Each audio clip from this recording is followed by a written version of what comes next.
Sí, el objetivo fundamental es acercar un poco la ciencia a la sociedad y especialmente en un tema tan sensible como es este del tema de los incendios. Yo no diría incendios forestales porque genéricamente se les dice, pero son incendios de vegetación, porque el año pasado tuvimos un incendio acá que afectó pastizales y arbustales, no fue forestal y sin embargo fue muy potente para Esquel, ¿no es cierto?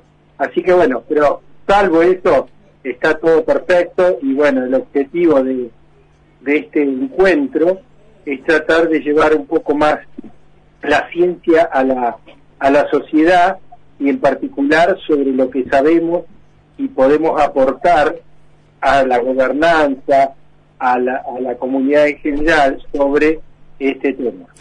Guillermo, cuando uno piensa en los incendios, inmediatamente se le viene a la cabeza, ¿no? Todo. Bueno, muy buena la pregunta. En primer lugar voy a empezar de atrás para adelante. Bueno. Es decir, cuando uno habla de los tiempos de recuperación, tiene que entender fundamentalmente que nosotros estamos inmersos en un ecosistema, en este ecosistema de ecotona entre el bosque y la estepa patagónica, y que la vegetación tiene sus tiempos de recuperación y sus propias leyes que van más allá de lo que nosotros querramos o pretendamos que funcione. O sea, la naturaleza funciona con su propia regla y sus propios tiempos y nosotros tenemos que adecuarnos a él. Dicho esto, paso al meollo de tu pregunta, que era simplemente qué podemos hacer desde la prevención. Y bueno, desde la prevención se puede hacer muchísimo porque es la llave maestra de atacar el problema. Y digo que es la llave maestra porque nosotros no podemos modificar el clima, entendido el clima como las condiciones que reinan en una determinada región. Nosotros vivimos en un clima del tipo mediterráneo. ¿Qué quiere decir esto? Que llueve durante un periodo que va desde abril, mayo hasta septiembre, principios de octubre, y después realmente hay un periodo de sequía que se extiende hasta marzo del siguiente año. Esos son regímenes que se llaman mediterráneos. En este tipo de régimen está inserta nuestra vegetación y se ha desarrollado durante milenios, y bueno, y después vinimos nosotros. Es decir, pero nosotros no podemos cambiar el clima de la región. Otra de las cosas que no podemos actuar es sobre el tiempo meteorológico, porque hay que distinguir entre lo que es el clima y el tiempo. El clima son las condiciones ambientales prevalentes por lo menos en 100 años en una región, 30 años lo mínimo, y la otra es el tiempo meteorológico. Quiere decir, un día llueve, un día no llueve, un día sale sol, bueno. Y dentro del tiempo meteorológico tenemos otros factores, aparte de la lluvia, que es el viento, la humedad ambiente, y en eso el hombre no puede interactuar. Es decir, no podemos modificarlo nosotros por más que querramos, solamente lo estamos haciendo, digamos, a tasas relativamente altas, pero con el tema del cambio climático. Pero en realidad de un día para el otro no lo podemos cambiar. Lo único que nos queda para cambiar es actuar sobre la vegetación. Es decir, y lo que vos viste en el clavo, Mauro, es la parte preventiva. Eso es lo que es una asignatura pendiente, no solamente en nuestra región, en nuestro país, sino también en todo el mundo, que están sufriendo las mismas consecuencias, especialmente en las áreas de interfaz urbano-rural, que son las que rodean a nuestras ciudades, de Esquel, Trevel, subiendo para arriba, Bolsón, Lago Puelo, Puyén, El Hoyo, Bariloche, San Martín de los Andes, y terminaríamos casi en la frontera con Mendoza al norte, con Huinganco, cosas así, ¿no es cierto? Entonces, en resumen, es fundamental el trabajar en la prevención de los incendios. Y en la prevención de los incendios, la tarea fundamental es bajar la cantidad de biomasa para que en el momento que se produzca un incendio, cuando yo digo se alinean los planetas y ocurren situaciones de altos vientos, temperaturas muy altas, falta de lluvia por muchos días, etcétera, etcétera, y cualquier foco de ignición, ya sea una causa humana o también que es humana por el desprendimiento de un cable de alta tensión, etcétera, etcétera, produzca un incendio. Entonces, si nosotros actuamos preventivamente, podemos minimizar los efectos del fuego. Guillermo, ahí en el flyer que convertir diferentes efectos de las comunidades, y esto en particular que estamos hablando, ¿cómo notás ese vínculo entre el trabajo científico y las decisiones institucionales? ¿Está aceitado? ¿Falta estimularlo más? Porque hay veces que da la sensación que todo el trabajo que ustedes, impecable, que realizan los científicos y científicas, queda en un punto que no sé si no es tomado o estanco fuera de las decisiones políticas, ¿no? Bueno, yo no lo hubiera dicho tan bien como lo dijiste vos, Mauro. Es así, a veces nosotros nos conformamos, y fíjate que no eludo la responsabilidad, sino que la reafirmo, de la investigación científica. Es decir, sabemos mucho más de lo que la gobernanza está aplicando. Y a veces, desde el punto de vista de los científicos, cometemos el error de no esforzarnos más para que llegue al gran público y a los decisores todo el conocimiento que está disponible, porque vos bien lo dijiste, hay mucho más conocimiento disponible del que la gobernanza aplica. Entonces, ahí hay una cuestión de ida y vuelta entre la ciencia y la sociedad y la gobernanza, que tenemos que trabajar todos juntos para ir incorporando verdades o realidades científicas al mundo de la gobernanza. Y hay otra cuestión que nosotros no estamos manejando, los científicos en particular y los científicos que nos dedicamos a la parte más biológica o ecológica, y es todo el trabajo que hay que hacer con la parte comunicacional, ¿no? Yo el año pasado estuve viendo con los incendios de Córdoba y del Delta, que especialmente la gente de las grandes ciudades opinaba, y tiene todo el derecho, no voy a decir que no lo tenga, pero también periodistas y también gobernantes, sin tener la menor idea de lo que significa el fuego. Entonces, la sociedad toma eso porque no tiene otros elementos como para nutrirse de información validada y cierta sobre lo que pasa. Entonces, hay dos cosas. Un error que es nuestro, porque podemos ir a 20 congresos forestales y de fuego del mundo, y entre nosotros nos vamos a convencer. El resto es convencer a la comunidad y aportarle a la gobernanza todos los conocimientos que tenemos para que puedan obrar en consecuencia. Bien, Guillermo, ahí como recabar información respecto a cómo se encuentra, ya sé que pasó hace poco el incendio de la comarca, pero ¿en qué etapa está el proceso de recuperación del incendio de la comarca?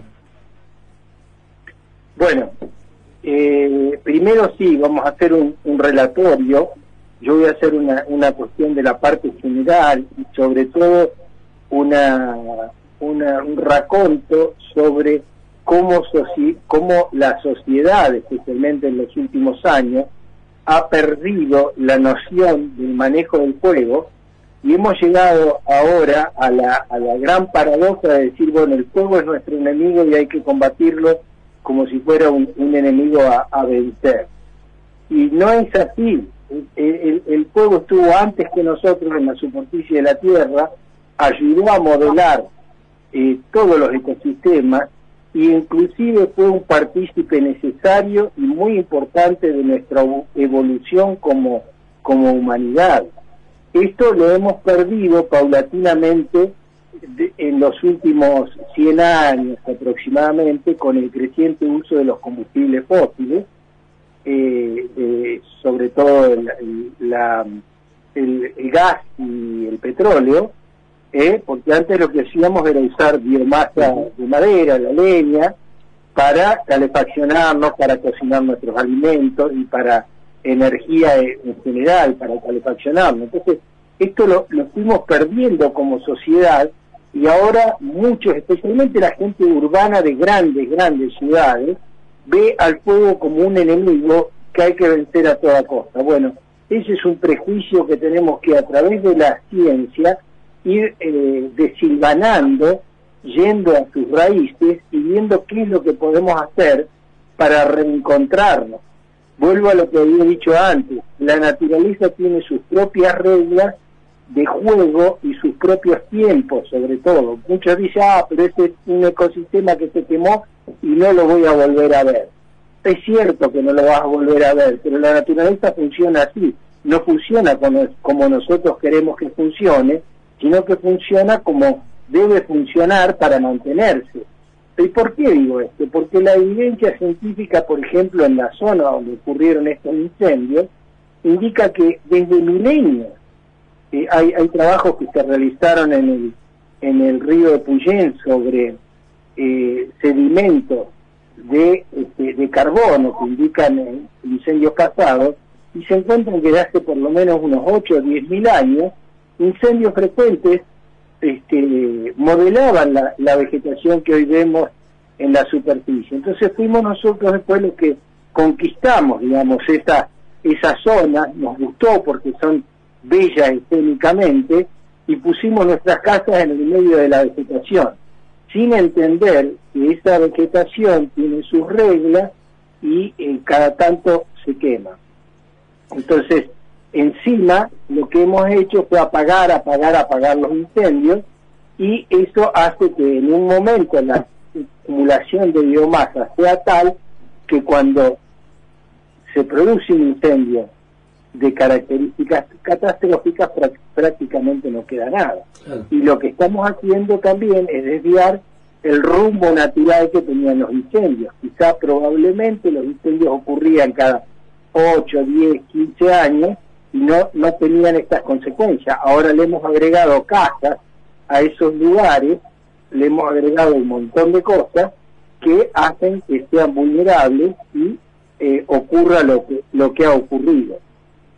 Es bastante importante, y también quiero decir, no alcanza con nosotros, con los científicos del área de las áreas naturales, sino que necesitamos el concurso de otras ciencias más sociales para que entiendan un poco el comportamiento de las personas, por qué, y enseñarles cómo, para que llegue el mensaje, deben tratar un lugar en el cual quieren vivir. Guillermo, para una charla abierta, o sea, que puede engancharse cualquiera con el Zoom que está en las redes, así que va a estar bastante abierta. Lo que pretendemos es que cuanto más gente la sigue y la escuche mejor, van a tener posibilidades de hacer preguntas. Y después queremos que este sea el inicio de un camino de ida y vuelta que nos debemos como sociedad, y es de tratar de asentar un poco más y aceitar los mecanismos entre lo que es la gobernanza, la ciencia y la sociedad. Y termino con esto, Mauro. Sí. En Estados Unidos, que han hecho 55.000 millones de estudios de este tipo, han descubierto que en estas áreas de interfaz urbano-rural, si el Estado solo se involucra en el tema de los incendios de vegetación, el resultado final en la reducción del riesgo de incendio alcanza más o menos a un 20% de los recursos. Pero si la sociedad, la comunidad está involucrada, está ayornada, educada y sabe lo que tiene que hacer, los resultados de la reducción del riesgo llegan hasta el 90%. Entonces es crucial trabajar en la parte de prevención con toda la comunidad. Es mucho más, y esto se van a enojar algunos, pero es preferible trabajar en la parte de prevención y a lo mejor no comprar tantas autobombas ni aviones hidrantes y lo demás, aunque a los ojos vistas de la sociedad pareciera que es lo que falta, porque siempre falta algún recurso. Pero si nosotros trabajáramos con la sociedad, sería mucho más económico y mucho más efectiva esa protección. Pero hay que trabajar entre los tres niveles. Guillermo, como siempre, gracias.